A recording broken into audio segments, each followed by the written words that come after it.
One of the things we need to stop doing is going around calling everybody toxic, abusive, and narcissist, and develop the discernment to understand what is the difference between people who have toxic behaviors, narcissistic behaviors, these tendencies or inclinations is totally different than being like a full-blown narcissist.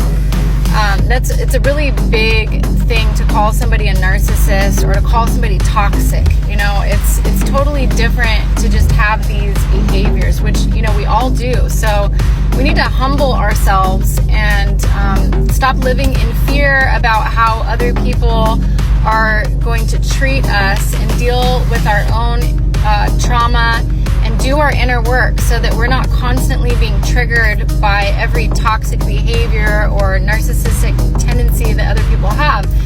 And the other thing is, if our trauma is not healed, then we're going to be the ones that are getting triggered and then acting in these, narcissistic and ways towards other people because we're so traumatized that we can't handle when anybody, feels any kind of way about anything. We're just way too sensitive these days. We need to stop being snowflakes and also blaming other people for just being human, because we all get pissed off. We all have our bad days. I know for me, I get irritable and I snap at my kids. Sometimes I yell at them.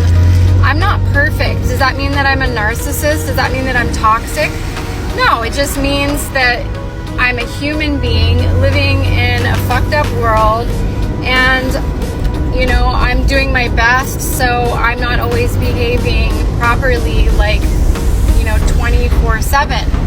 And it's just there's a lot of spiritual bypassing, people thinking that they're the guru and that they're sitting on their throne and everybody else is toxic or not high vibe enough. And so when I use these terms letting go of toxic people and dealing with narcissists, I'm talking about the actual full-blown narcissists and toxic people. I'm talking about people with serious problems that are constantly,